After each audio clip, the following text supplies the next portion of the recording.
porque acho que falaram errado então. Mas o tema da pregação de hoje é a prova de fogo. E a pregação ela vem falando um pouco sobre sonhos. E então vamos abrir nossas Bíblias no livro de Gênesis, capítulo 37. Aí, os irmãos que leem mais a Bíblia já devem saber de quem eu vou estar falando. É sonho, Gênesis. Eu vou falar de José hoje. Mas antes das nossas Bíblias serem abertas, vamos curvar nossas frontes para falarmos com Deus. Deus e Pai, estamos aqui agora para poder ouvir a Tua palavra. Que eu saia dizendo agora que o Senhor mande Teu Espírito atuar sobre mim, para que eu possa estar falando aqui e todos possam estar entendendo, Deus. Esteja conosco, a Tua palavra está sendo aberta agora, nos dê entendimento e que o Senhor venha estar cuidando de cada um de nós. É isso que te pedimos em nome de Jesus. Amém. Gênesis capítulo 37 conta a história de José. E assim, é uma história já que muita gente conhece, uma história bem famosa da Bíblia, que passa em vários filmes. Eu lembro de acordar cedo no domingo de manhã, antes de ir para a reunião do clube, antes de ir para a reunião dos aventureiros, eu acordava cedo no domingo de manhã, para poder assistir os desenhos que passavam na Record. E eu lembro que sempre passava o desenho de José. E é uma história que particularmente eu gosto. E quando eu vi que o tema seria esse aqui, eu já me alegrei um pouquinho, já falei, um tema mais fácil, uma história que eu já conheço já tem mais tempo, que é a história de José. Os irmãos conseguiram achar? Gênesis, capítulo 37, a partir do versículo 1, diz assim: Jacó habitou na terra das peregrinações de seu pai, na terra de Canaã. Esta é a história de Jacó. Quando José tinha 17 anos, apacentava os rebanhos com seus irmãos. Sendo ainda jovem, acompanhava os filhos de Bila e os filhos de Zilpa, mulheres de seu pai, e trazia más notícias deles ao seu pai. Ora, Israel amava José mais do que todos os seus outros filhos, porque era o filho da sua velhice, e mandou fazer para ele uma túnica talá de mangas compridas. Quando seus irmãos viram que o pai o amava mais do que os outros, odiaram e já não podiam falar com ele de forma pacífica. A gente vê aí que José, ele foi o filho favorito de Jacó. E por esse motivo, os irmãos dele já não gostavam tanto dele. Os irmãos dele tinham aquele pouquinho de inveja de José. Sabe aquela inveja que às vezes a gente sente que o nosso irmão tem? Que é de olhar pra gente, ver que a gente está com roupa diferente, ou então ver que a gente está tendo uma condição diferente, a gente se esforçou para algo e a gente percebe que o irmão está assim, olhando com um olhar diferenciado. Era esse sentimento que José tinha dentro de sua própria casa. Ele não se sentia tão confortável em saber que os irmãos dele não gostavam dele. E a mais que isso ainda, era que José, ele, além de saber que os irmãos dele não gostavam dele, porque ele era filho favorito do pai dele, ele não colaborava muito dentro de casa. O filho mais novo, para quem é irmão mais velho já deve saber, mas o irmão mais novo da gente é como um carrapato que fica no nosso pé. Só que é um carrapato meio fofoqueiro, porque a gente não pode fazer nada. A gente quer dar um passeio, a gente quer sair para fazer alguma coisa com nossos amigos, e o nosso irmão quer ir junto. E às vezes a nossa mãe, o nosso pai, às vezes ele fala, não, você só vai se o seu irmão for com você. Se ele não for, esquece. E acontece muito disso. Eu, particularmente, eu não gosto de ir. Às vezes eu vou sair com meus amigos, a conversa é um pouco diferente, e aí meu irmão já fica assim, visando tudo que eu tô falando. Cheguei em casa, mãe, que negócio fez isso, que fez aquilo. E eu acho que não é só comigo. Eu acredito que quem é irmão mais velho já deve saber dessa situação. Você passa por isso, Leandro. Henrique fofoca de você, dos outros? Fofoca não. No Campuri.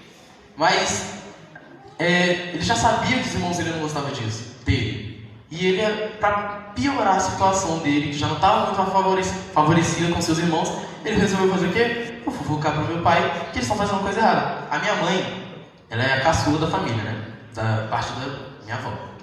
E ela é a última de 13 irmãos. Só que ela não chegou a conhecer todos os irmãos dela.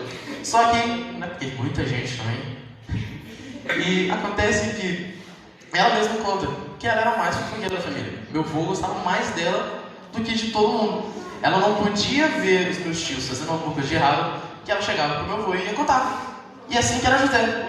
Eu lembro que a minha tia Didi, eu lembro que minha mãe cantando, porque eu não era nem nascido nessa época. E eu lembro que minha mãe me contando que minha tia Didi às vezes queria sair com o namoradinho, queria dar uns beijinhos por aí. E quando ela fazia isso, a minha mãe ia lá e contava pro meu avô. E diversas vezes isso acontecia. Eles batiam nela, botavam ela de castigo, e mesmo assim eu continuava insistindo em ser fofoqueira. Resumindo,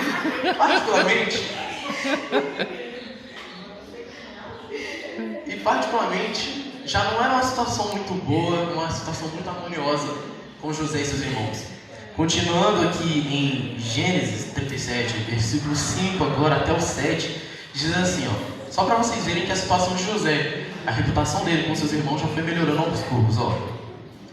José teve um sonho e contou aos seus irmãos, por isso o odiaram ainda mais. Ele lhes disse, peço que ouçam o sonho que tive. Sonhei que estávamos amarrando feixes no campo, e eis que o meu feixe se levantou e ficou em pé, e enquanto os feixes de vocês o rodeavam e se inclinavam diante do meu. É isso aí. José, com aquela reputação muito boa que ele já tinha dentro de casa, ele ainda foi contar para os irmãos dele do sonho dele. E no sonho dele, os irmãos dele, bobos, nada eles tinham, eles perceberam que José estava querendo dizer alguma coisa para eles. O que José estava dizendo para eles? Eu um dia vou me tornar maior que todos vocês. Vocês ainda vão se inclinar diante de mim. Agora imaginem então, vocês, irmãos mais velhos, imagina o irmão fofoqueiro de vocês, agora chega para vocês e fala, mas meu pai gosta mais de mim do que de você? Eu já ouvi até falar que meu irmão falou comigo que eu sou adotado. E imagina agora, então, eu não consigo nem imaginar, não consigo assim. Meu irmão, por exemplo, ele criou uma conta no Instagram, né, para poder conversar com os amigos dele e tudo mais. E aí ele chegou em mim e veio falar assim, bati 100 seguidores. E eu olhando pra ele, nossa, sério, 100 seguidores? Assim, gente, não tem muitos seguidores no Instagram, porque eu também nem uso tanto. Eu falei, nossa, 100 seguidores. Né, que eu sou famoso, que não sei o quê. Ah, você é famoso, olha o meu. Aí eu mostrei o meu. Aí tinha quantos, Kaique? Tinha uns 400. Era mais que o dele. Então já era motivo de eu tirar ele da linha dele. E chegou uma vez, ele foi lá e me mostrou assim, eu postei um story no meu Instagram, deu mais de 50 visualizações. Aí eu, é mesmo? Só que no mesmo dia eu também tinha postado um story no Instagram. Aí eu, na minha mente eu vim assim, pô, no Instagram eu tenho mais seguidores, com certeza eu tenho mais visualização. Meu irmão vinha no Instagram. Aí ele falou, mas detalhe, eu tenho 50 visualizações, mas eu tenho 100 seguidores, você tem 400, então você tem que ter pelo menos uns 200 vendo aí seus stories. Ah, beleza, então. Aí ele veio e me mostrou, eu confirmei, e quando eu olhei, aí eu abri o meu celular, olhei, fui lá da visualização, tirei rapidinho, nem mostrei pra ele. Tinha umas 3 visualizações. Eu nem cheguei a mostrar pra ele, eu não tive coragem de falar pra ele que o story que eu tinha postado no mesmo horário que ele, no mesmo tempo, tipo, minha visualização que ele. E eu já fiquei meio bravo com ele só daí. E José era um cara sonhador. José, ele, diversas vezes aqui na história, mostra que José teve vários sonhos. E ele contava para os seus irmãos, ele queria se gabar. Ele já não era, o pessoal já não gostava dele, porque ele era o filho favorito. Já não gostava dele, porque ele era fofoqueiro. E além de falar mal dos seus irmãos, ele agora não só falava mal deles, mas falava que também iriam servir a José.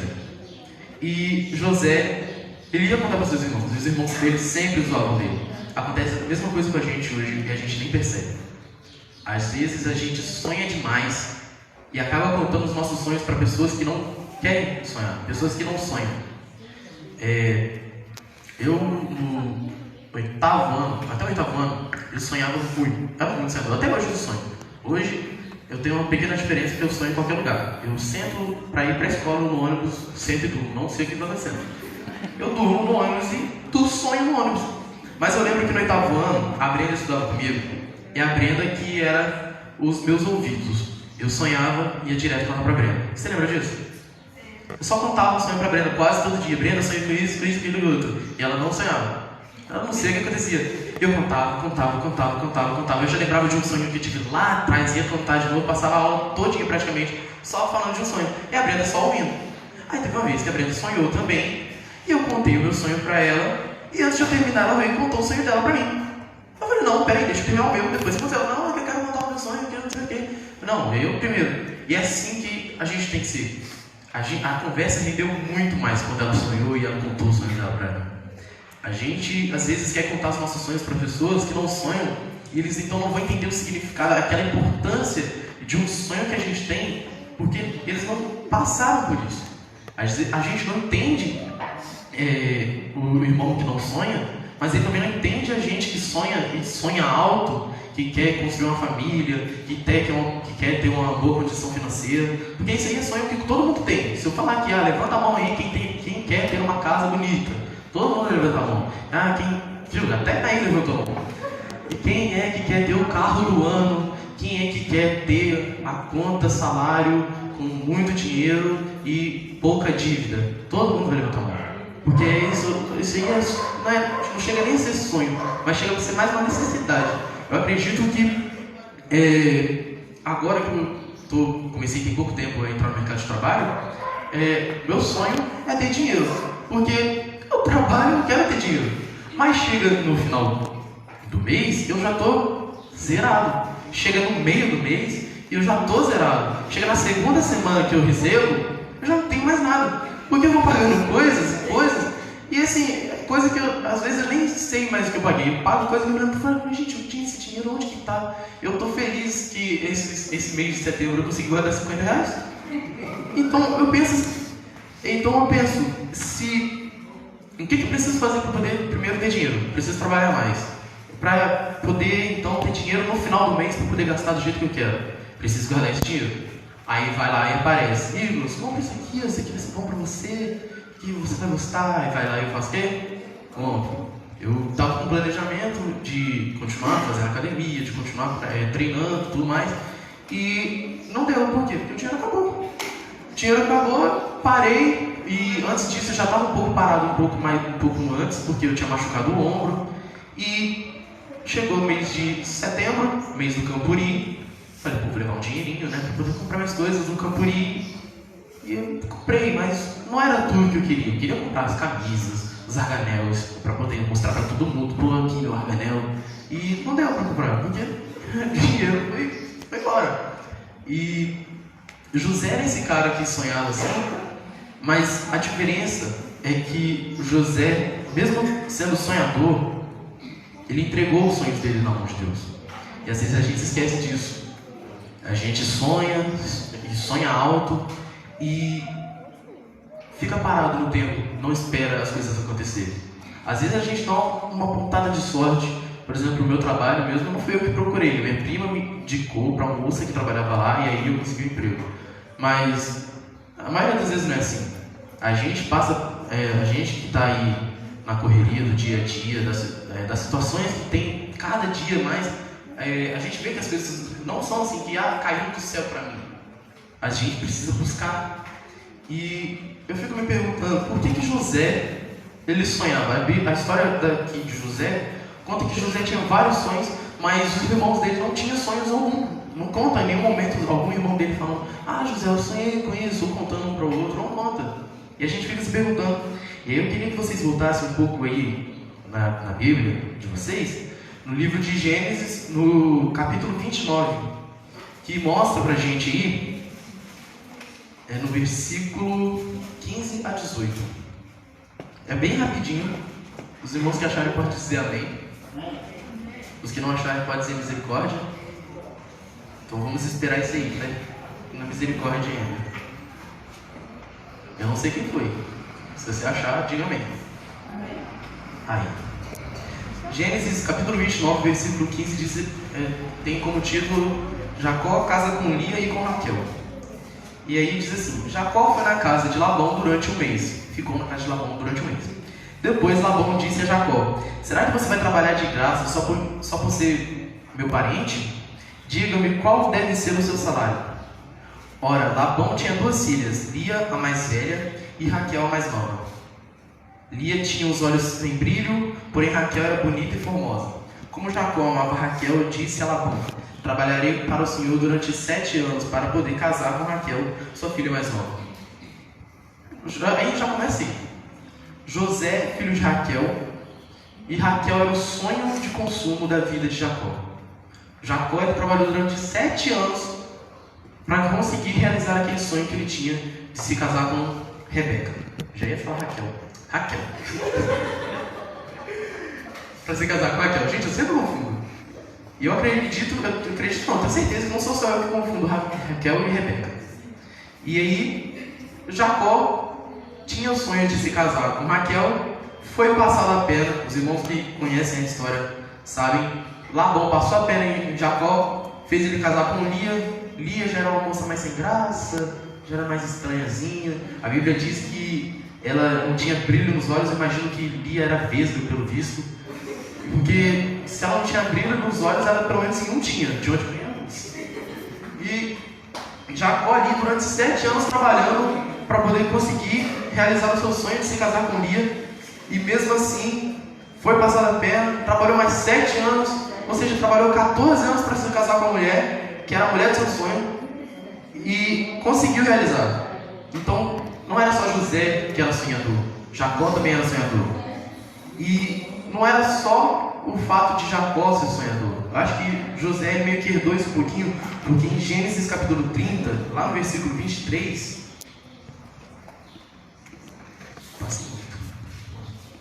versículo 23, aí na mesma folha para alguns, vai estar dizendo bem assim: ela engravidou e deu à luz a um filho. É isso mesmo, gente? Ela engravidou e deu à luz a um filho, então disse: Deus tirou de mim o meu ventre e deu ao filho o nome de José, dizendo: que o Senhor me dê ainda outro. A gente vê aí que Lia, Raquel, a história dela, ela conseguiu também, ela casou com Jacó, e Raquel era uma mulher infértil. Jacó conseguiu engravidar Lia, e Lia teve um filho, e teve outro, e Raquel sempre era naquele desejo de ter filho, porque naquela época, a mulher que era infértil, ela era considerada impura pelas pessoas que estavam ali. E ela sempre teve esse desejo, o sonho dela, de ter pelo menos um filho, para poder, não só para poder dizer que ela não era uma mulher impura, mas também porque ela amava Jacó.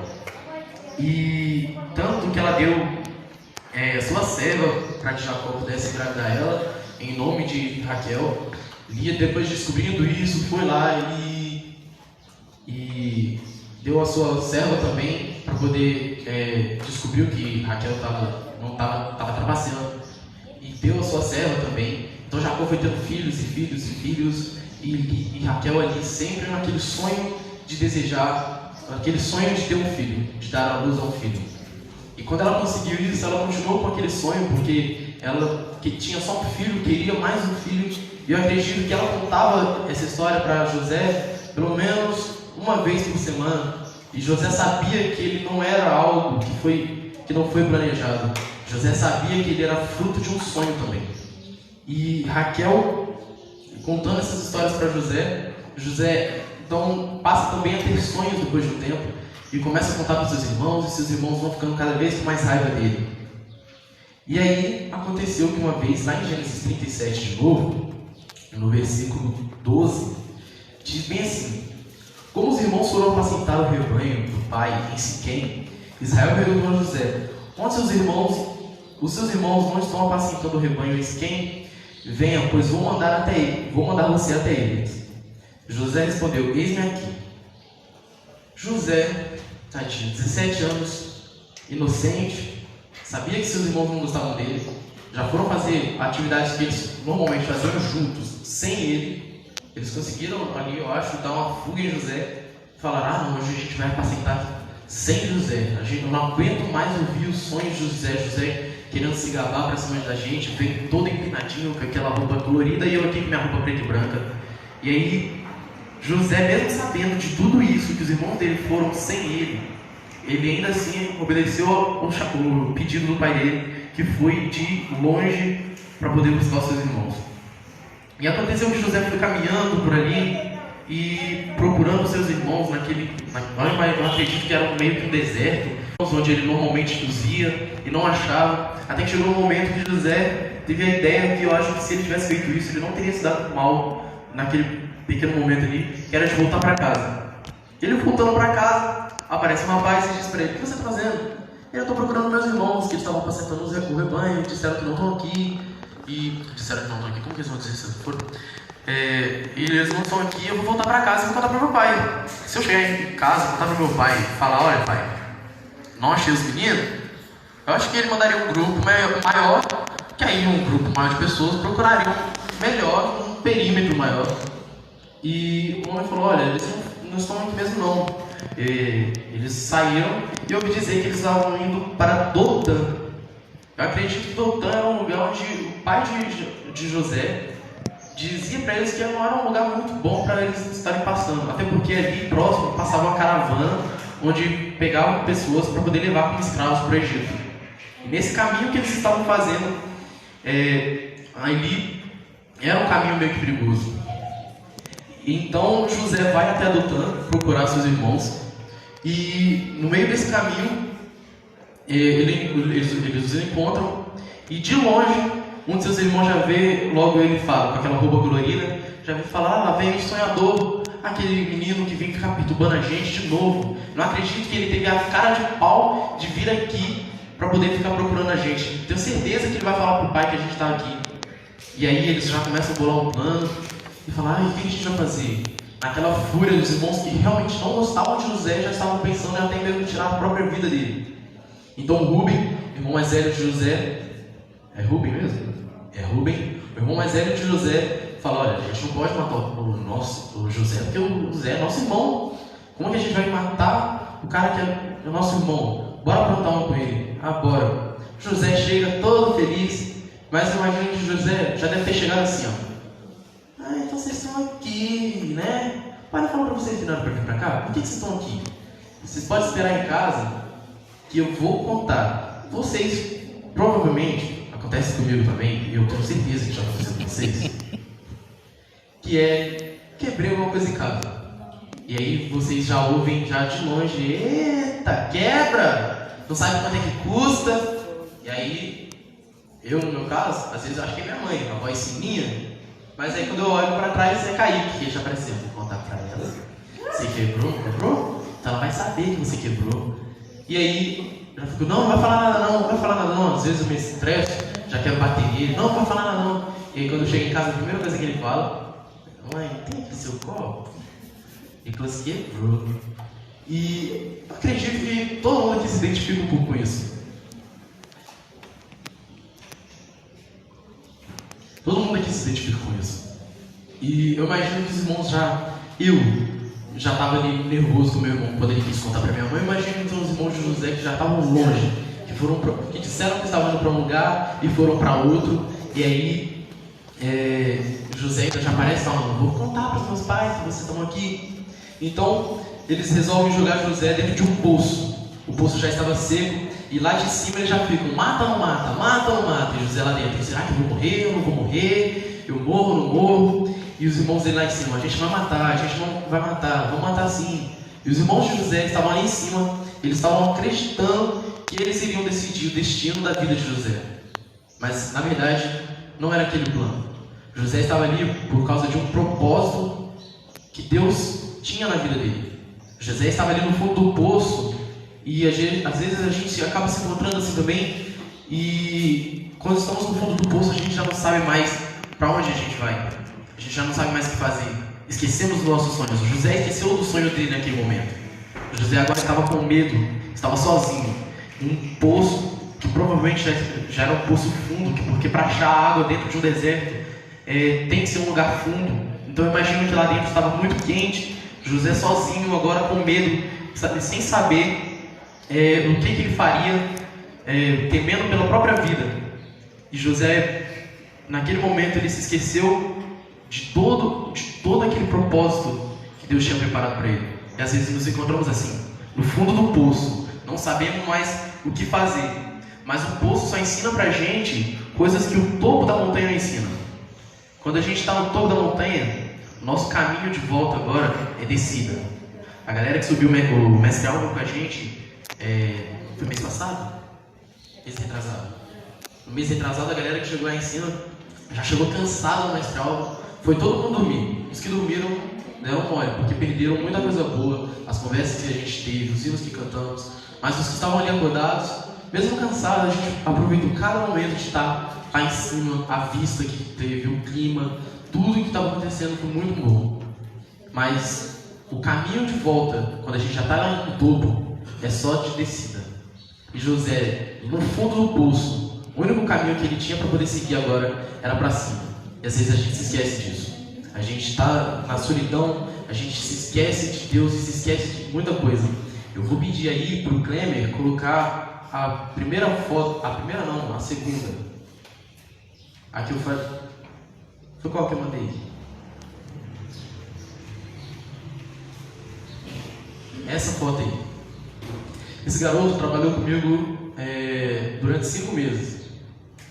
Ele foi de uma igreja, ele era de uma igreja e de outra denominação, e lá ele acabou meio que indo pela influência de outros e foi se afastando da igreja. E por isso ele foi se afastando das coisas de casa também, se afastando da sua família, foi se afastando de tudo que fazia bem para ele. Ele já não estava mais achando saída. O nome dele é Iago. Ele tem 15 anos, ele fez 15 anos enquanto estava trabalhando com a gente, menino novo. Ele lá com a gente ali, ele já não sabia, eu via nele o semblante dele diferenciado, porque o Iago chegava sempre no trabalho muito feliz. Ele sempre chegava sorrindo, e com o tempo foi passando, ele já começou a ficar mais sério, mais fechado na dele, mais guardado. Às vezes ele até estressava a gente um pouco, porque ele queria forçar o ânimo, e a gente via que estava forçado aquilo, acabava estressando a gente, e já não tinha mais o respeito dos colegas de trabalho dentro da sala. E o Iago, então, ele chegou no tempo do Campuri. Quando chegou no tempo do Campuri, eu mostrei pra ele o vídeo que eu tinha feito, o vídeo que passou aqui. Mostrei pra ele, falei: o que você achou? Ele: cara, que massa, esse acampamento assim, um monte de gente, tudo com o mesmo propósito. Eu queria fazer parte disso. Eu falei: olha, você mora em Vila Velha, cara, não tem nem como eu te trazer aqui pra Serra pra você poder estar indo no domingo de manhã pra cá. Mas eu vou fazer o seguinte: eu vou procurar um clube pra você dali de Vila Velha, que eu vou pegar a informação, tudinho certinho, eu vejo um dia que é pra você ir. E o Iago, ele entrou pro clube de desbravadores. Eu queria ter uma foto dele usando o uniforme, mas eu não conseguia pegar com ele. E ele entrou pro clube de desbravadores agora. Ele está se empenhando, está agora fazendo o estudo da lição. Ele está fazendo agora o estudo bíblico também. E se animou. Agora põe aquela outra foto. Essas fotos aí a gente tirou no último dia. Tanto essa quanto a outra a gente tirou no último dia de trabalho. Foi despedida de todo mundo. E esse cara aí, o nome dele é Elias. O Elias sempre se declarou ateu dentro do ambiente lá onde a gente estava. Sempre se declarou ateu. Tinha um colega nosso que também é de outra denominação e sempre quis ali estar conversando com Elias, mas ele sempre muito cabeça fechada, falava que não queria conversa nenhuma com ele, não queria falar sobre Deus, e sempre que ele falava era para poder dizer alguma coisa, dar algum argumento para poder dizer que Deus não existia.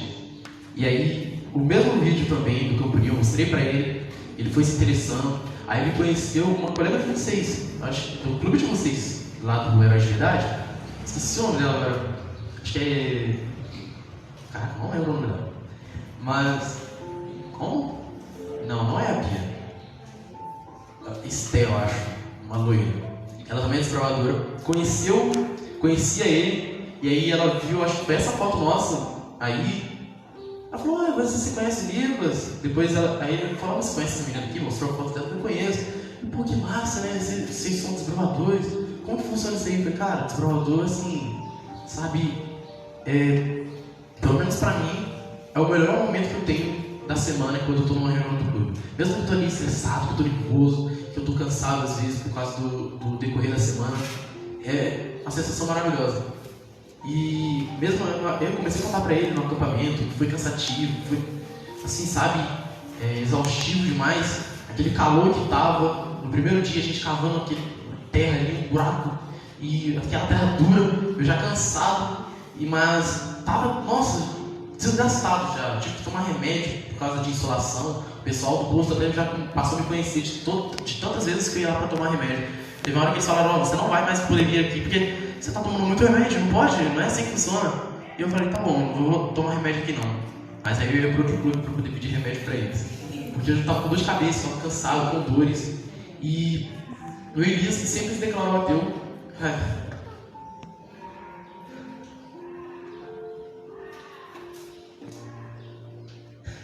hoje, aqui, eu mandei a foto, né? Eu postei uma foto dos meninos cantando aqui, no congregacional, tava lá de trás, eu tirei a foto, postei no meu status, falei: adventista, né? Falei: pois é, cara, hoje eu vou pregar. Aí ele: então faz o seguinte aí na sua pregação, você vai falar sobre o quê? Eu falei: cara, eu vou falar sobre sonhos, sobre realizar os nossos sonhos, sobre o nosso testemunho para poder converter nossos irmãos. Eu ia terminar de contar a história aqui, mas eu acho que eu não vou nem conseguir. E aí o Elias me mandou uma mensagem, falou: então avisa para eles aí que você e o Aquila, vocês me converteram. Amém. Eu quero fazer isso tudo. Agora ele me mandou isso. Amém. Na hora que eu te mandei a mensagem, cara, ele agora mandou isso. Falou: eu quero estudar a palavra de Deus. Eu não quero mais ficar nessa vida de enganação, de me sentir só, porque eu tenho um sonho de poder reunir minha família, de estar todo mundo junto. Ele me contando as histórias de casa dele, pessoas assim que não tem nem um pinguinho assim de união entre eles. Ele fala: eu quero realizar esse meu sonho de poder estar juntando minha família aqui. Eu quero chegar em casa num dia de domingo, fazer um churrasco, ver todo mundo sorrindo, todo mundo brincando, conversando. Eu quero poder um dia fazer parte, quem sabe, do clube dos provadores, usar esse uniforme branco de vocês que é bonitão. Eu falei: pra isso você precisa batizar. Ele falou: calma aí, né? Eu falei: não, se quiser usar o uniforme branco, você vai ter que ser diretoria. Para ser diretoria tem que se batizar. Mas de ver o ânimo dele, de poder agora, de querer se empenhar para poder conhecer Jesus, de querer se empenhar para poder conhecer a palavra de Deus, me deu uma alegria tão grande, porque eu via que, por mais que muitas vezes a gente estava ali sorrindo, o Elias estava meio que se sentindo abalado. Para terminar um pouco da história de José, os irmãos conhecem, passou por muitas provações no Egito. Ele foi vendido como escravo, e lá no Egito ele foi reconhecido na casa de Potifar, se tornou o mordomo, o mais alto nível que tinha dentro da casa de Potifar. Ele só não era maior do que o dono da casa. E aí a mulher de Potifar tentou seduzir José, José saiu, foi preso, interpretou os sonhos lá dentro. Ele podia ter ficado bravo com o copeiro, porque o copeiro saiu e se esqueceu. E às vezes a gente também acaba se esquecendo de pessoas que estavam com a gente durante a caminhada. Às vezes a gente se sente traído por essas pessoas, porque a gente acaba acostumando, mas elas pegam uma certa afinidade, e aí essas pessoas acabam se esquecendo da gente. Ele podia ter muita raiva do copeiro. Eu imagino que se fosse eu no lugar dele, quando eu chegasse na frente do faraó e ver o copeiro depois de muito tempo, eu falaria: você esqueceu de mim, né? Não é pra você ter falado de mim? E o copeiro ali, então, ficaria, sei lá, mas eu faria alguma coisa para poder me vingar. Mas José não. José, ele não guardou esse rancor dentro do coração dele. Pelo contrário, ele foi lá, não só interpretou o sonho de faraó, mas como ele também deu a solução para aquele problema. Ele foi então agora colocado como governador do Egito, o mais alto cargo que tinha ali. Ele só não era maior do que o próprio faraó, mas ali dentro ele conseguiu então fazer que, com 7 anos de fartura, recolhessem os alimentos, para que quando chegasse esses 7 anos de fome, eles pudessem ter o armazenamento para poder estar tirando aquela fome. Eu não consigo nem mais lembrar aqui, sério.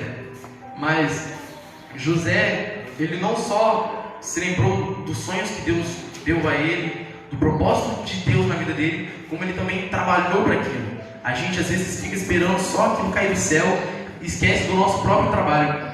Quando os irmãos de José apareceram lá, ele ficou muito nervoso, ele ficou com raiva.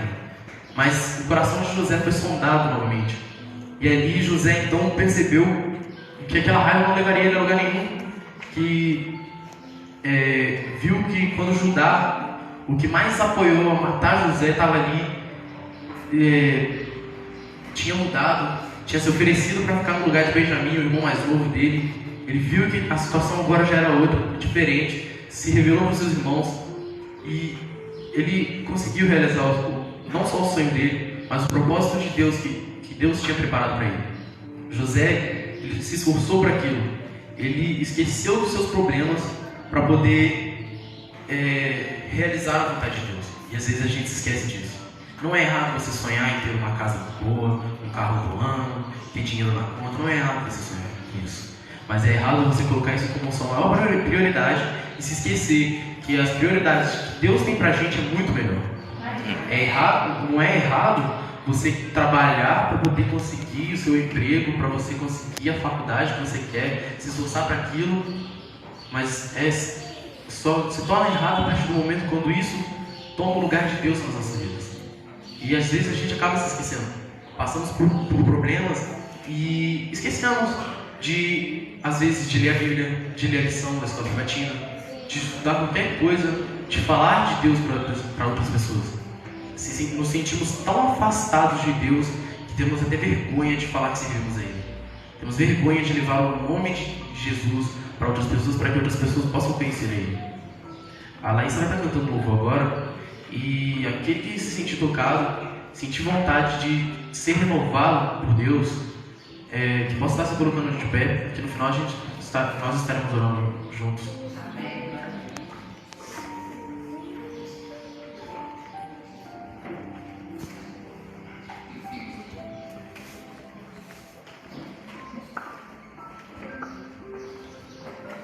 Oi de novo, eu vou cantar outro louvor agora e que Deus possa nos usar assim como Ele usou José.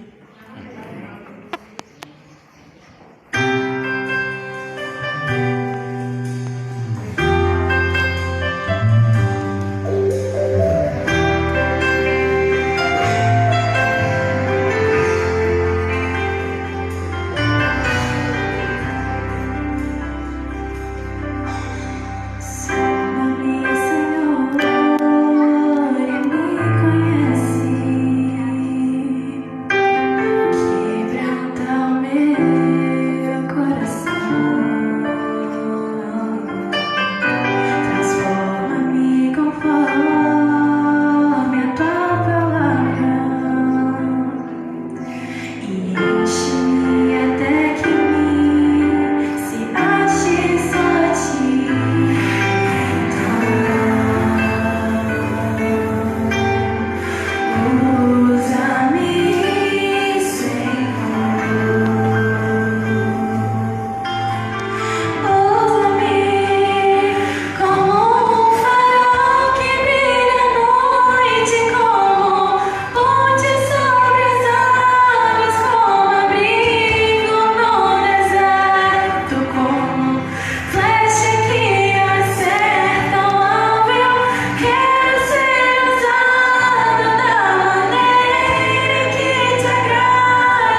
não importa as dificuldades que a gente passa, não importa quanto as pessoas vão tentar nos atrapalhar a realizarmos o nosso sonho. A gente tem que ter consciência que Deus, se Ele estiver no controle das nossas vidas, o que vier para atrapalhar vai ser história para contar quando a gente estiver lá na frente com um resultado maravilhoso. Mas que a gente não busque alcançar o nosso maior sucesso aqui na terra, mas que a gente procure alcançar o nosso maior sucesso no céu, quando Jesus voltar nas nuvens de glória. Oremos. Deus e Pai, te pedimos que o Senhor esteja conosco agora de volta a caminho de nossas casas. Esteja conosco, e espero eu que as pessoas aqui tenham entendido a mensagem que o Senhor trouxe para cada um de nós. Que o Senhor venha estar, ó Deus, nos confortando e ensinando para a gente a confiar mais no Senhor, a entregar os nossos caminhos a Ti e não deixar que as coisas deste mundo nos façam desistir e que as coisas deste mundo venham para poder querer nos derrubar e que a gente acabe caindo. Que o Senhor venha estar então, ó Deus, que mesmo que a gente caia, que o Senhor possa estar conosco para poder nos dar a mão e nos levantar novamente. Abençoe aqui, ó Deus, cada pessoa, cada família representada. Por mais que tenhamos os nossos problemas no nosso dia a dia, que o Senhor venha estar conosco e esteja sempre nos abençoando. E que Teu Santo Espírito esteja sempre conosco também, para poder nos lembrar que o Senhor nunca nos abandonou. É isso que te pedimos e te agradecemos, ó Pai, em nome de Jesus. Amém.